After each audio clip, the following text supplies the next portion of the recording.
Hey everyone, welcome to this week's episode of Women Serve 2. Today we have May Sauceto with us. She's originally from Chesterfield, Massachusetts. She enlisted in the Air Force in 2001. Was this before or after September 11th? Girl, it was right before. I had no idea what I was signing up for. Dude, okay, so she enlisted right before September 11th, but in 2022, she retired in San Antonio and decided to stay in Texas. So in her Air Force career, she served in various roles, including Tri-Care Flight Chief, Deputy Chief of Wing Protocol, and Base Honor Guard. She deployed twice in support of Operation Enduring Freedom and Operation Iraqi Freedom. She became a certified master resilience trainer in 2016 and taught various resilience skills to classes of new airmen during her final 6 years in the military. Since retirement, she has remarried, had a baby, began working toward her graduate degree, and founded the nonprofit known as the Women Veteran Calendar, which I'm so excited for her to tell us about. So, May, thank you so much for being here today. Thank you for having me. So one of the things, since that you joined first, like right before September 11th, tell us a little bit about your military journey. You did 20 years. So walk us through kind of your experience. Yeah, so thank you for that question. Chesterfield, Massachusetts is a wicked small town. I don't know if you've heard that vernacular, but Massachusetts, we say wicked. California, you might say hella. But at any rate, it's like if you're driving through the main road, if you blink, you'll miss our town. Like it's just so small.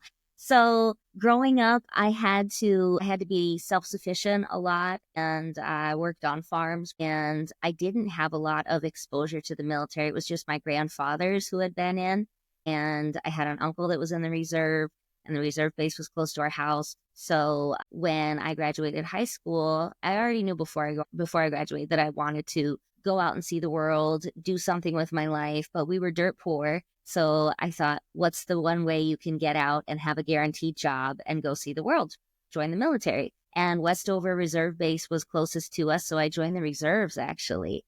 When I went away to basic in April of 2001, and I came home in August, and then September 11th happened. Girl, it was so crazy. And I already knew that I wanted to go active duty.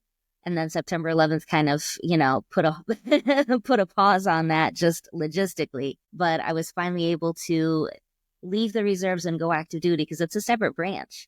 So I was a senior airman, and going active duty, I lost 2 stripes. I came in as an airman with a 5 level. And that humbled me, girl. Like, you know how when you're 18, 19 years old, you're on top of the world. You're like, I'm smart. I graduated basic and tech school. I am the shit. And then to lose 2 stripes and be told, like, this is your active duty contract, take it or leave it. So it was a great growing experience for me because you have to give up some of your ego sometimes to get what you want. So why and how did you lose 2 stripes? Because I know when I went active to reserve for a short period, they just acknowledged my rank. Yes. And that's the way most people do it. That's the smart way. I was not smart. I didn't have the experience or the know-how. So in the reserve, they're like, oh, you want to be a senior airman now? Okay, you got it. And I'm kidding. It's not quite that easy, but it's the time in grade time in service is very, very gracious, because you're only getting together 1 weekend a month, 2 weeks in the summer, that kind of thing. So I in-processed my reserve unit. I was an A1C already because that was part of my reserve contract. And I started working on my 5 level. So I got my 5 level, and I think that might have been the requirement to sew on senior airman. I don't remember. I just remember I qualified, and they were like, congratulations, you're a senior airman. And then a couple months later, my active duty stuff came through, and my recruiter said, you're an airman. You need to stay in the AFSC that you had in the reserves, which I didn't love. It was health administration. I was like, this is kind of, not using all of my talents. But he said, take it or leave it. And I said, okay, I'll take it. And so I deployed as a 1-striper, and I got my ass chewed by a couple senior airmen because they just didn't like that I spoke to them like a peer. They were like, I'm a senior airman and you're an airman. You know how when we're all 20, we're all like the hot shit. Like, how dare you talk to me, 1-striper? Yeah, you're not wrong. So that was the beginning of my career. And then I was at Andrews. I actually got into the Air Force Academy lead program, which I love sharing with people. Even though I dropped out, I'm not ashamed because I got pregnant. That was an oopsie. And I was engaged at the time. And, it was one weekend that I got to see my fiance while I was in training. And like, what are the odds? Apparently very good. But the lead program is such a great opportunity for young airmen who, usually to get into the Air Force Academy, you need a congressional recommendation. But if you're prior enlisted, you can get in with your Commander 06's recommendation. So that's how I got in. I went to the prep school and found out I was pregnant about halfway through the year. So I ended up having to make a choice. And now I have a daughter who's in college. So I'm very, very happy with that. And the enlisted lifestyle, like no shade to the officers, but I like being able to be a little more informal and let my hair down and, wear Santa hats in November, for example. Like, I think I'm more of an enlisted vibe, maybe. So it all worked out. God has a plan. And so, yeah, as you mentioned in my bio, I traveled, I did honor guard at several bases because healthcare administration, like, there's a lot of different places you can work, but it's not always the most challenging. It can be tedious and it can be very attention to detail oriented, but it's one of those jobs, let's be honest, that like when you're at the medical group, you're like, oh, the admin people, like, what do they even do all day? We do a lot, but it's not glamorous. And so I was always looking for something more challenging, more glamorous, more exciting.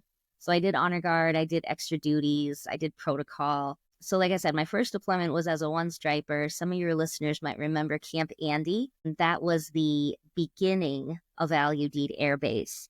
And I need to specify that because darn it, I earned my stripes out there. We slept in a tent and we had the camel spiders, and it was not the Al Udeid Air Base that you see today. It was rough. In 2000, I think this was 2003. Yeah, 2003 when they were building it.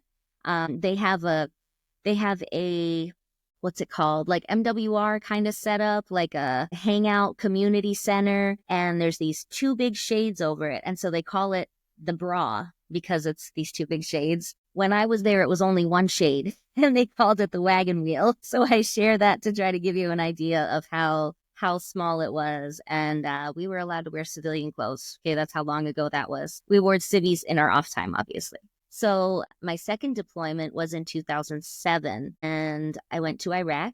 And it's weird when you talk about being in Iraq, right? Because you don't want to overshare and disturb people. So I won't do that. I will just say that it was an experience. And when I PCS'd shortly after I got home, I was at Ramstein and I said, I think I need to go to mental health. And I went to mental health and I told them what was going on, how I was having like upsetting, disturbing visions and nightmares and, sometimes those intrusive thoughts that you can't get out of your head.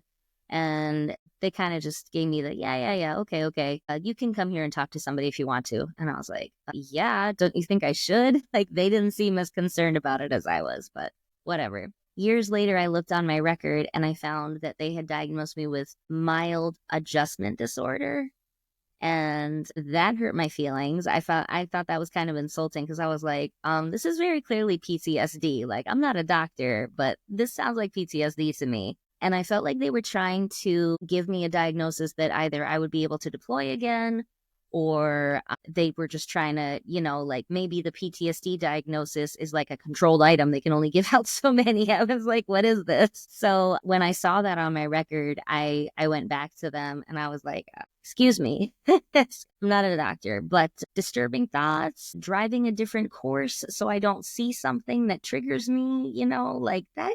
I feel like that's PTSD. And I'm giving you the more watered down version, but I was literally in the doctor's office bawling my eyes out, retelling the story of what triggered me and why it was so upsetting. So I want to share that with your listeners just to let them know that those thoughts are not normal. And if you have to, I shouldn't even say if, right? Sometimes you have to advocate for yourself and no one else is going to do it for you. No one else is going to drag you and say, hey, you need to go back to the doctor. Hey, you need to bug them about this. And it sucks that that's the way our society works. It's really disappointing that we don't have more advocacy and camaraderie and people reaching out and saying like, are you sure I can't take you over there and ask them to talk to you, So I want to share that with your listeners because that's part of what led me to establishing the Woman Veteran Calendar. Is it bothers me how much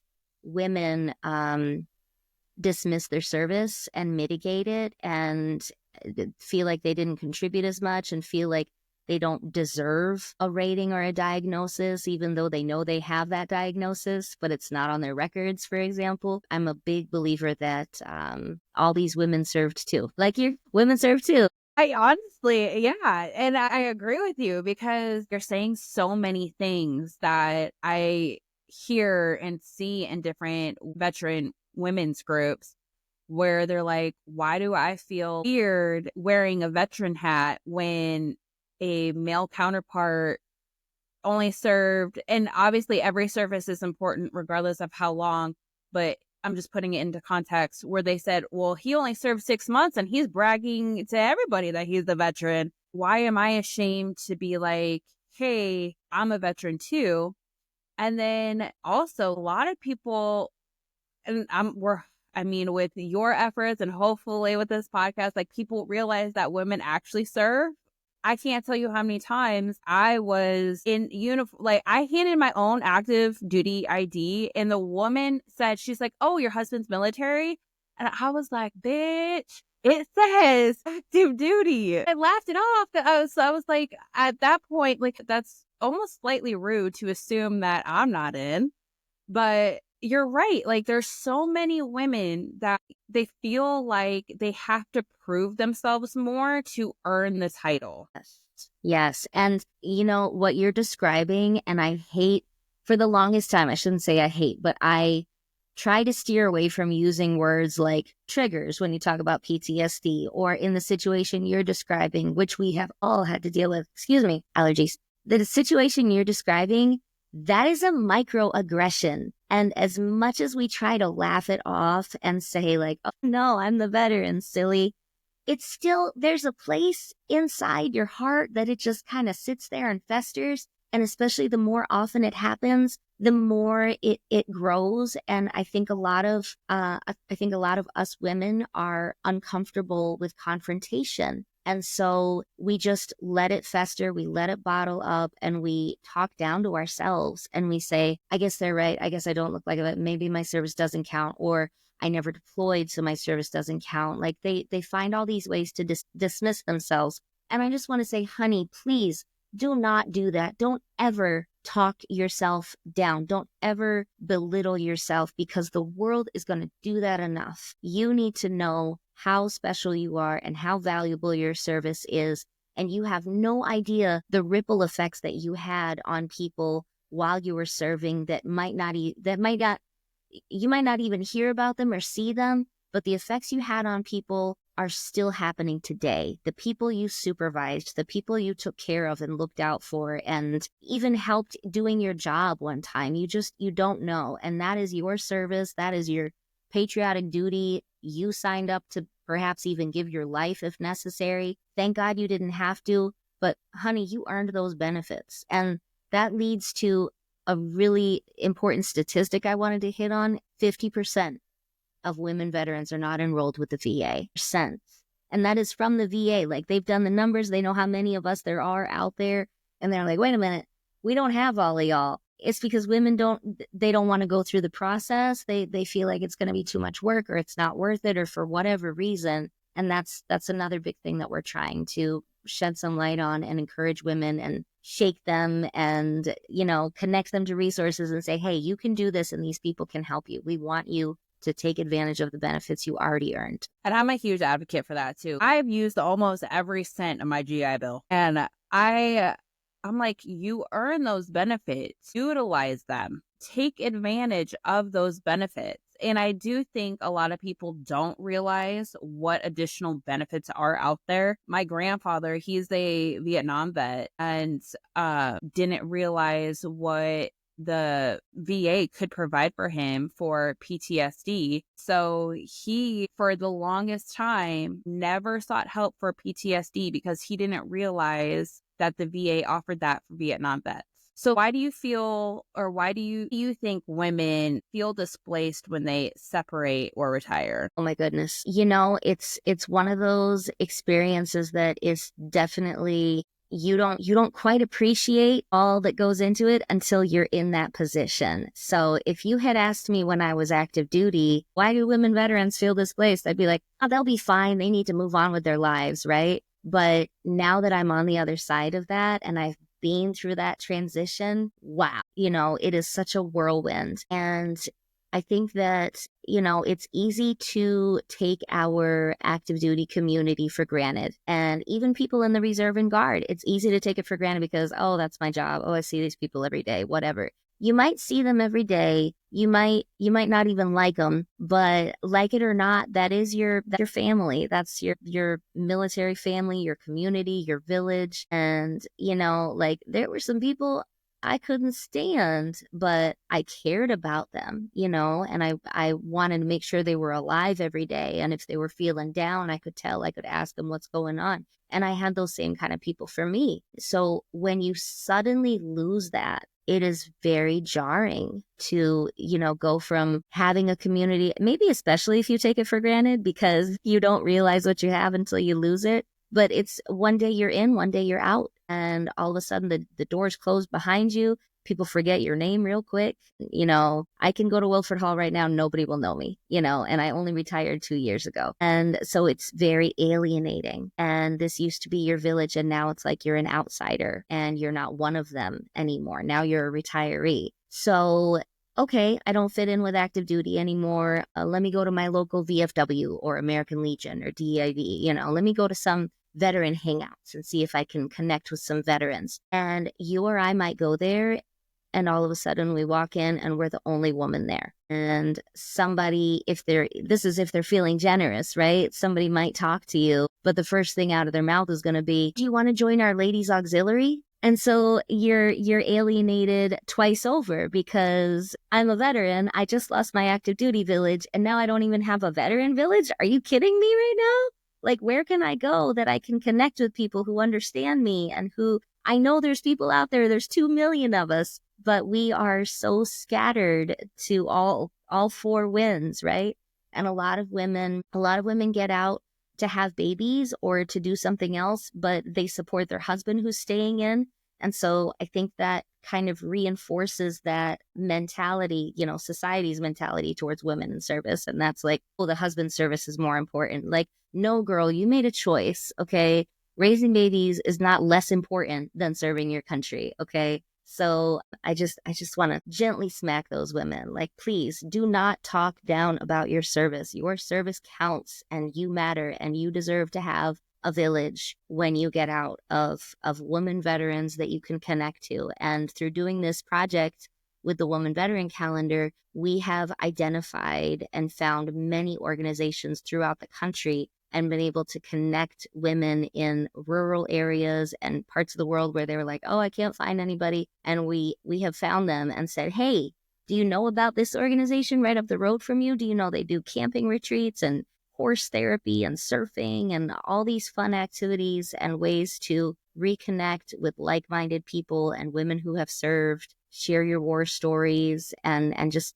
be around people who understand you. It is so important to have that community, right? Because it is very isolating when you come in at like 18. And that was something I struggled with was, you go from living under your parents and then you make this huge life choice and it's all you knew since you left home. And then you're in one day and then you're out the next. And there was a sense, especially for me, it was a sense of feeling lost. People move on real quick sometimes, especially when you get out of that active duty world. I don't think anyone from my last unit reached out, see how it's adjusting or like anything. They were just like, okay, bye. And it was hard trying to like find your own self because you identified as, an airman for so long. Like that was your identity. And it is, I will say it was extremely hard to transition. Like, do you think that's why like less than half of the women veterans are registered with the VA? Because they already feel isolated.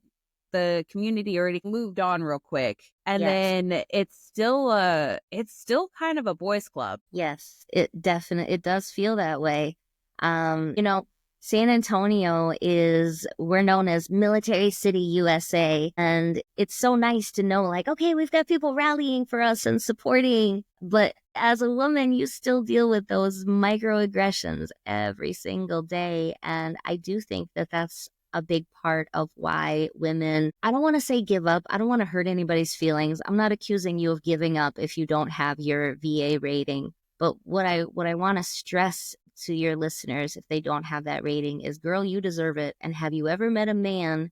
And I'm not trying to make it boys versus girls, but I have never in my life met a man who talked down and lessened his service for any reason. It doesn't matter if he dropped out of basic training. He will tell you, yeah, I went to Army basic training.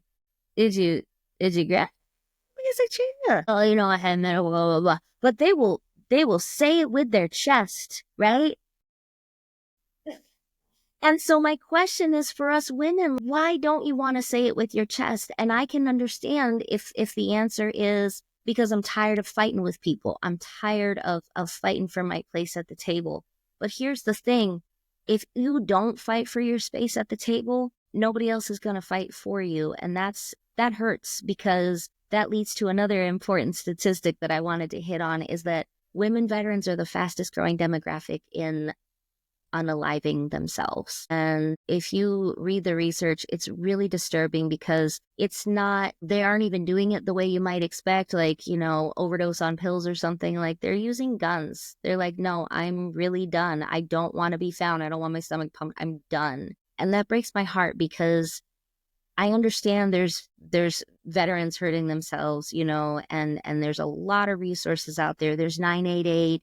There's the VA hotlines. So please, if you have listeners that need somebody to talk to, please do talk to somebody because this is something we're still battling and trying to find answers for. But I think the isolation and the mental health issues that go unaddressed all contribute to that rising demographic of women veteran suicides. And it's a tragedy when you look at the fact that we comprise less than a fifth of the military. And yet 1 in every 6 veteran suicides is a woman. That's not okay. And there's so many resources for veterans. But when I go to a support group for PTSD and it's all men and I'm the only woman, it's not really going to heal me as well as an all woman class could, because I can't talk about my MST in that group, and there's going to be the pissing contest, and maybe that's something on the Y chromosome. Maybe they have pissing contests whether we're there or not, but that's not how women communicate. Women, we want a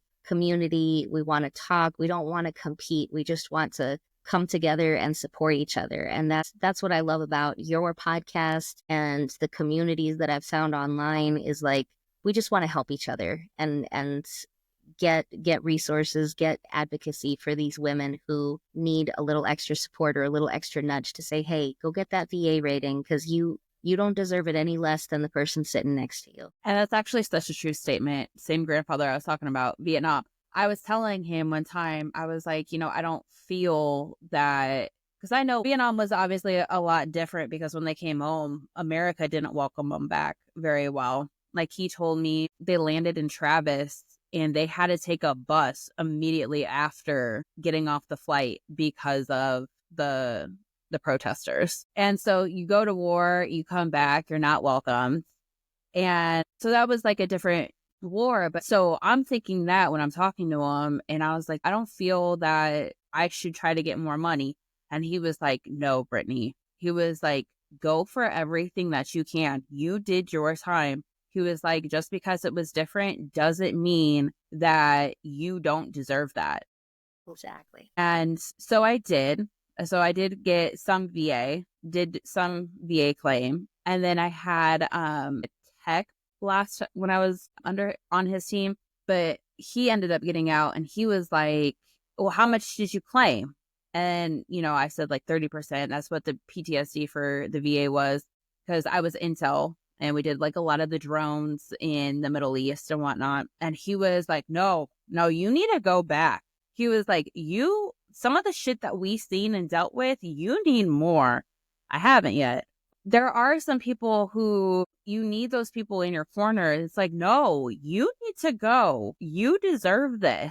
So for women who don't have that VA claim, how can women start to essentially start that process? And then is there a deadline after they get out? I am so happy you asked that question. Thank you, Brittany. There is no deadline, first of all. There's no deadline. And there's no deadline for you, Brittany, now I feel like a VSO. Like, come on over to the VA. I don't work for the VA.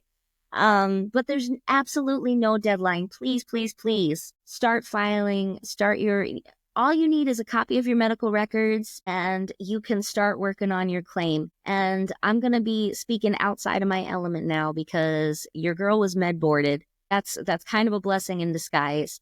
It's never good news when the long-term relationship you've been in all of a sudden wants to break up. But the Air Force wanted to break up with me at 18 and a half years, and they broke my heart. But I kicked and screamed and fought and appealed, and I did make it to 20. But I am technically medically retired in addition to being 20-year retired. So I was able to get my VA rating through the MEB process. And it's so funny to me. It's so ironic because a lot of people want to be MEB'd, but at 18 and a half years, ain't nobody want to be MEB'd, okay? So if you are not one of those unlucky people who got dumped towards the end of your career, it can be daunting. It can be overwhelming. I get that. But no matter where you are in the country, you can go to your VFW, your DAV, or your American Legion, and there are people there who will help you. They have, so at my local VFW Post 76, whoop, whoop, we are the oldest post in Texas. I just want to brag on them a little bit because they're an amazing group of people. And they have taken me in and let me join as a veteran, not an auxiliary. I am actually the surgeon for my VFW post, which means I look out for the health and welfare of the members and the local community. So if somebody comes in off the street or calls us and says, hey, I'm a veteran and I need help getting my rating done, we're going to put you in touch with other VFW members. We're going to help you find a local VSO. We're going to help you get your claim started. You are not alone. And please, for the love of God, do not hire one of those VA disability sharks, okay? That is a predatory profession. And I don't want to insult anybody who got into that profession, to make money, but get a different job, please, because that's not cool. You shouldn't be making money off of somebody else's sacrifice and anxiety, really. So the great thing about your VA claim is you get it done. When all is said and done and processed, you're going to get back pay for your disability rating if it goes up. So I want to say don't wait, but it's okay if you do because there's no deadline. The only deadline is the one you're putting on yourself by not doing it. So get in touch with those 3 agencies in your area. There's also a woman, and I'm sure there's other people like her out there. I just was fortunate enough to meet this woman, Jane Babcock. Have you met her? So Jane Babcock is also a veteran, and she's a retired VSO. So she knows the ins and outs of the VA claims process. And I told her, I said, Jane, you should charge money for this. Like, are you sure you don't want to be paid to help people with their VA claim? Like, she, not in a predatory VA shark kind of way, but like, she really helps people and holds their hand and advocates for them, almost like a lawyer, And she says, no, I just want to help people. I just want to educate people. I don't want to make money because I don't want to pay taxes. So she is just an angel. And we have her lined up to teach a Zoom class in our community, in the Woman Veteran Calendar community coming up next year, because she just has so much know-how and she can tell you, like, if A happens, then you do B. And if C happens, then you do A, and she can walk you through and explain the process. For example, when you start your VA claim and send everything in, it goes into a queue. And the first person who looks at it, that's going to make an action note on that record that it's been looked at and something's been done with it. And then it goes back in a queue for somebody else to open and look at. There's no continuity. There's no one person responsible as a point of contact for your claim. So it's very easy to get lost in the shuffle just like when you were active duty and your 1206 was sitting on the commander's desk for 6 weeks. It's exactly like that. It's red tape bureaucracy, and there's no rhyme or reason for it. We just have to be smart enough on these processes that we can say, okay, hang on, I know how to call this out and what I can do to advocate for myself. And so that's what we want to help. We want to help women veterans especially with, so that you can get through that red tape and not give up on yourself. Okay. So with you being so close to 20 years when they wanted at 18 and a half, how hard was it for you to finish up that 20? Did you get a lot of pushback? And why were you so adamant to get the 20? I did get a lot of pushback, and I got a lot of platitudes of like, it'll be okay, just appeal, don't worry about it. And you're sitting here like, don't worry about it. This is my life. This is literally what I have dedicated my life to. Don't tell me not to worry about it. And it's so ironic because being the TRICARE flight chief, med boards was part of my section. And I was never a Peblo. I was never the point person doing med boards. So as the supervisor over med boards, I was like, okay, are you hitting your targets? How can I support you? What do you need?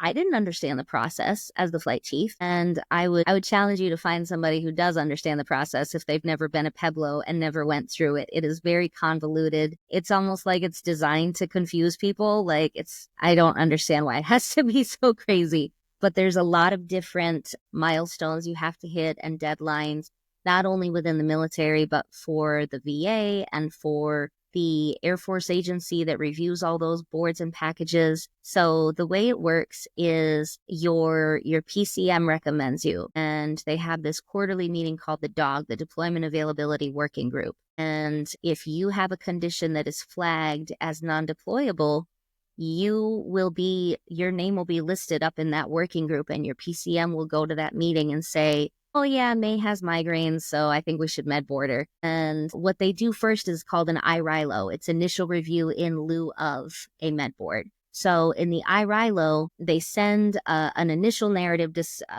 explaining your situation to the med board authority. And the med board authority at Air Force headquarters comes back and says, yeah, get that bitch out of here. She sucks. She can't deploy. Get her out of here. And for my situation with migraines, it was because I couldn't do my migraine treatment downrange. And I'm sitting here looking at them like, then just put me on a different treatment. You haven't deployed me since 2007. What are we doing? But I think there was a big push at that time a few years ago to reduce the force. I know around that time, or like maybe a couple of years before, so maybe they were still working on it, the Defense Health Agency was taking over all the medical jobs for all the branches, and they were cutting 15,000 enlisted positions. So, of course, they were like, who can we get rid of? Let's med board all of them. I can only imagine that's how I got caught up in that. So anyways, the IRILO med board authority said, yes, do a full med board. I was like, ah, damn. So that's when you get coded. And that's when you can't PCS, you can't do anything, and you're stuck in purgatory while they decide what to do with you. And that is when you start going to they're not VA appointments, but they're done by a third party, and they're assessing you. And that's kind of like your VA disability appointments. So they're assessing everything, like every inch of you. They're like, do you have range of motion here? Do you have this? Do you have that? So you go to all these meetings ad nauseum. Finally, when all of those are done, then they send your package up and say med board or not, kick her out or not. And of course, mine came back and they said, yep, here you go. Thanks for your service. And I was like, no. The whole time, of course, I'm sitting on pins and needles. Is going to happen to me if I'm kicked out before my 20 right away. And my whole life was up in the air.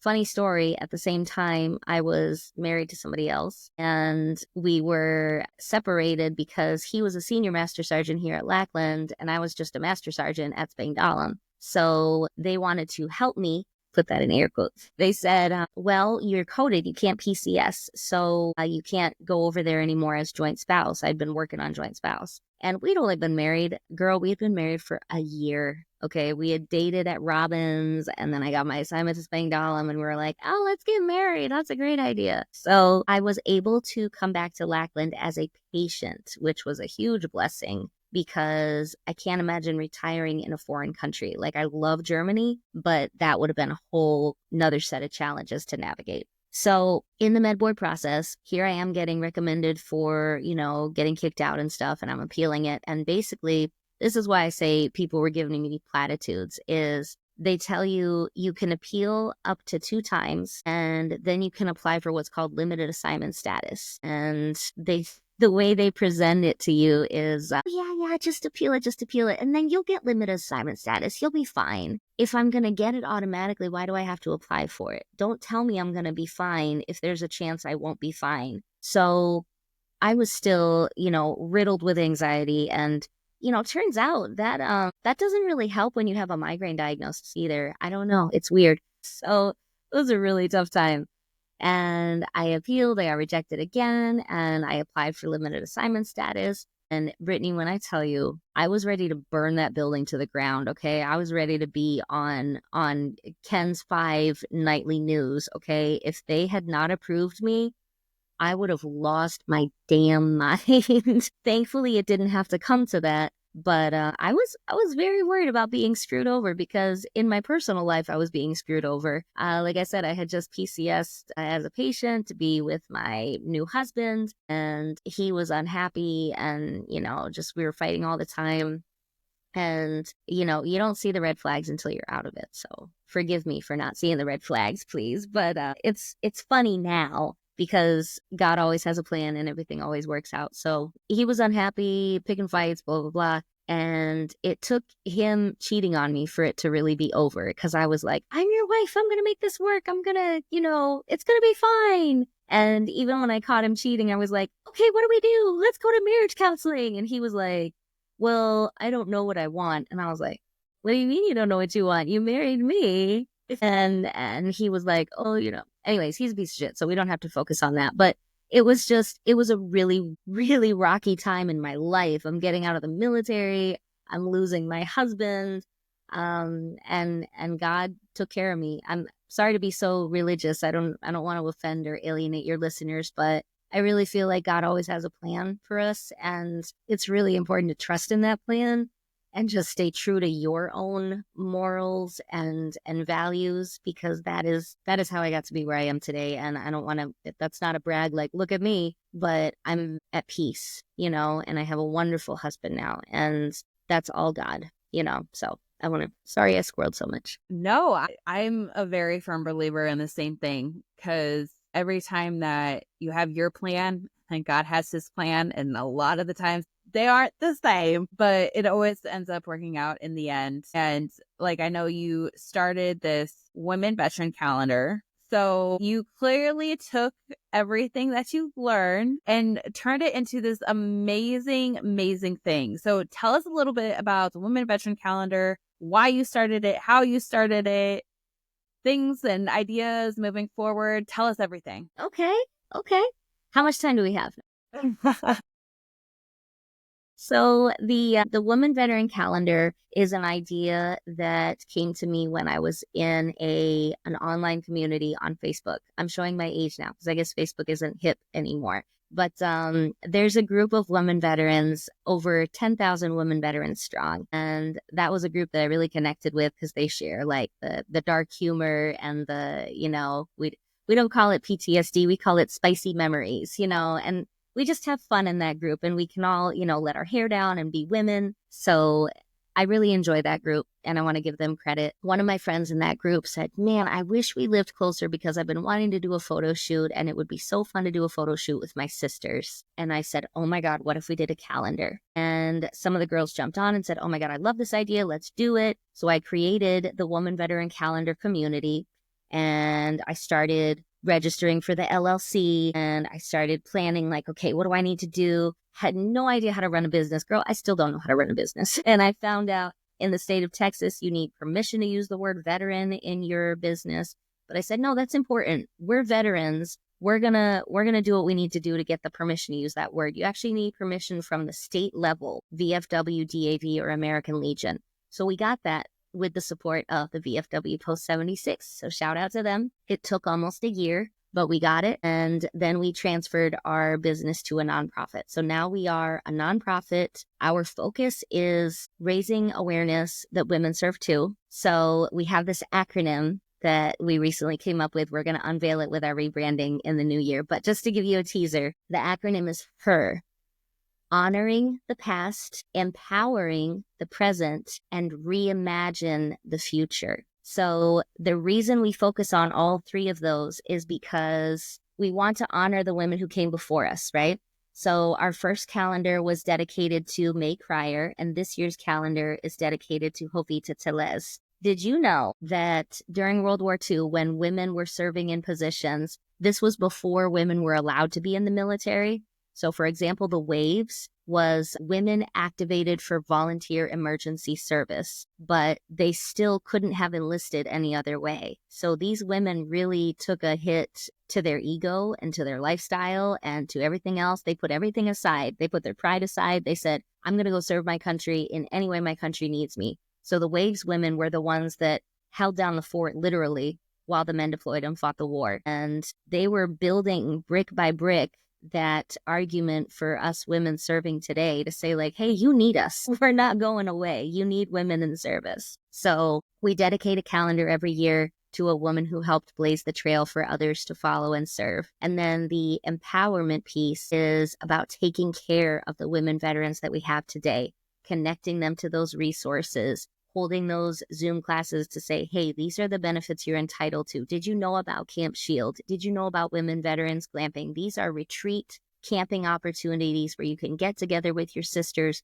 at no cost. We try to focus on everything no cost or very minimal cost because this isn't about making money. It's about connecting women veterans. So we do our research on organizations that really help women veterans and have a low, I'm showing my lack of business acumen, a low ceiling or whatever that's called, like they don't make profit. They're just helping women veterans. So for example, everyone on the board for women veterans glamping, 100% volunteers. All they do is plan camping trips and they're trying to raise money and they have a plan. They bought a bunch of land up in Maine and they have these pods that they want to build to make the glamping pods, but they're already doing camping trips together. And all you have to do is get there to Maine. They don't pay for your transportation, but once you're there, everything is provided. You do s'mores, you do hiking, you talk and sit around a campfire. It just sounds amazing. I can't wait to go. So women veterans glamping, and then Camp Shield, which offers retreats also. They are based out of Houston, and we have women in our community who said, hey, I have used Camp Shield. I have used women veterans glamping. These ones are the real deal. That's where I think we should donate our proceeds to for this year's calendar sales. And that's the way we did it last year too. We had women in our community, which is now over 2,000 women veterans strong. And we vote and we say, okay, if there's any organization that helps women veterans that you want to give our proceeds to, add them to the poll, vote on them. And we just pick the most popular ones, the ones that get the most votes. And we say, okay, congratulations. You are getting all of our calendar proceeds for 2024, 2025. So last year it was She's the Veteran in South Carolina, the Women's Memorial at Arlington, Military Service Sisters in Arkansas, and Women Veterans of San Antonio here in San Antonio.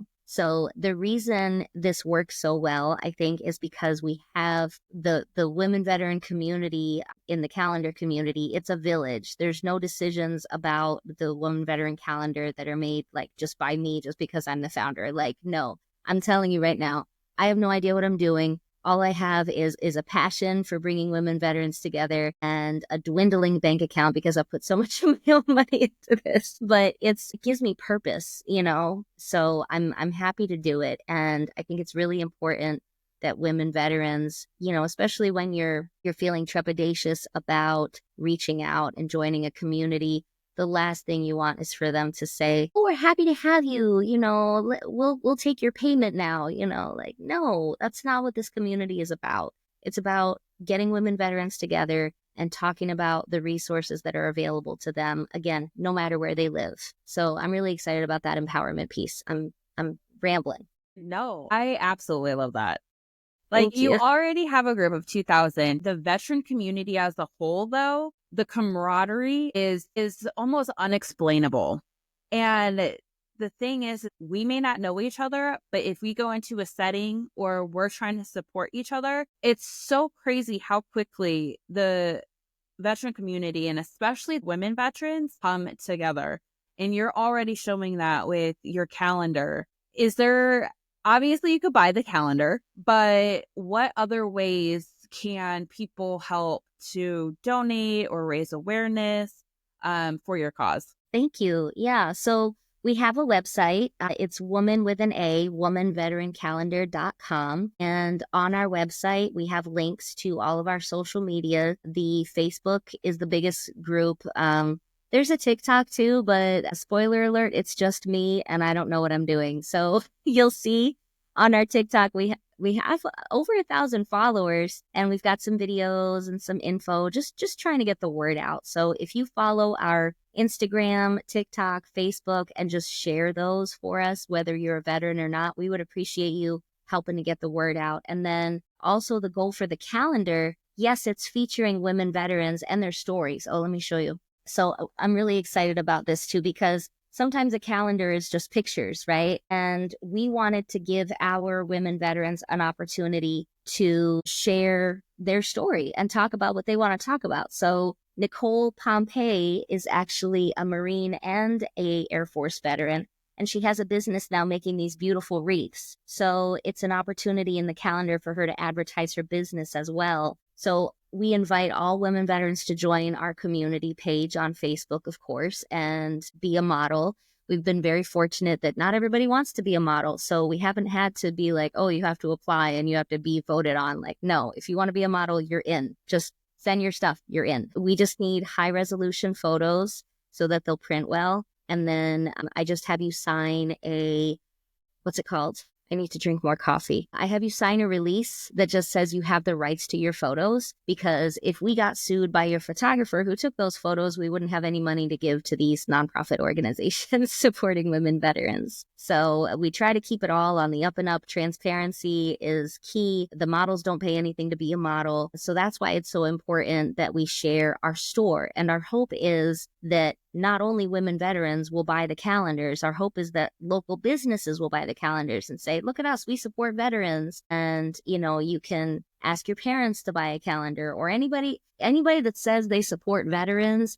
Okay, you support veterans, great. Have I got an opportunity for you? You can buy a calendar. Or if you say, I'm not really into calendars, I got you, fam. We have a planner as well, okay? It costs a little more because it's more paper, but we have a full-size planner. So nice. I might need to get that. I like that idea.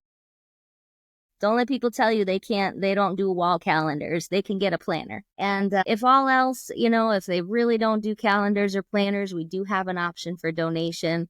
We do have other merchandise. We have this really fun t-shirt. I like it. I like wearing this out in public because people look at it and smile, but I don't get a lot of compliments on it. But I've had a couple women say like, yes, I love that shirt. I love to wear it at Lowe's when I park in the veteran parking space, and people see me park and then they're looking for my husband. Like, no, it's me. I'm the veteran right here. So yeah, if you go to our website, womanveterancalendar.com, we have a lot of opportunities for you to get involved. You can sign up for our emails. We would love to have you, especially if you're in the San Antonio area, we'd love to have you join us and start doing some of these outings that we have. We're going to try to put together a viewing for the 6888 movie coming out on Netflix next month, because that is about the women's, it was an all-Black women's unit doing postal service deliveries during World War II. So that's an amazing project, and I'm showing my ignorance because I don't know more about it yet. I'm looking forward to seeing the movie. Yeah, actually, I think I saw that on LinkedIn too, starting to get the promos out for it, and it's definitely on my watch list. I'm fully supportive of it. I love that. And fun fact, I'm actually going to be moving to San Antonio in the summer. My husband's getting stationed over there. So we're definitely going to have to do a little bit more collabs and definitely get some women veterans to meet up and be able to create that community. Yes. That's wonderful. I'm so glad you'll be with us. Okay, so mark your calendar. Next year's release party for our calendar is already scheduled for October 18th. The reason I had to schedule it so far out is because, like I said, this is Military City. There's so many organizations. And this year, my release party, or I should say our calendar release party, was the same evening as the Jacqueline Smith Foundation Alzheimer's dinner And I was so upset. I said, oh my gosh, Jacqueline Smith, I love you. I do not want to compete with you for audience members, especially in our tight knit veteran community. So I said, what weekend are you doing it next year? Let me know and I'll schedule mine for a different weekend. So it's a great veteran community here in San Antonio.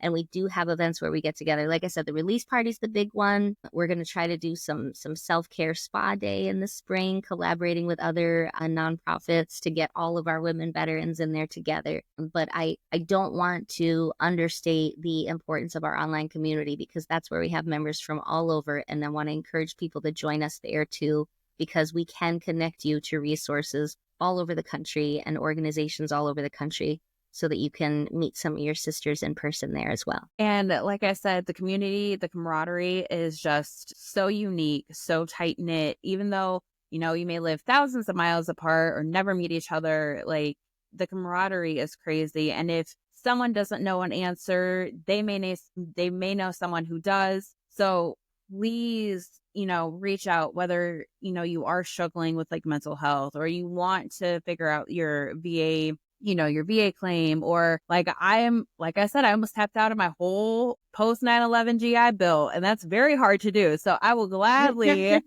answer any questions about that. And there's just, the women have so much wealth. Everyone has so much expertise. And like I said, if one person doesn't know it, they may know someone. So please get involved with these communities. So I will post all of these links in the show notes as well. So we could continue to grow this community, continue to support each other. One of the things that I usually like to finish with the podcast is, what do you hope that women or anyone who is listening to take away from this podcast?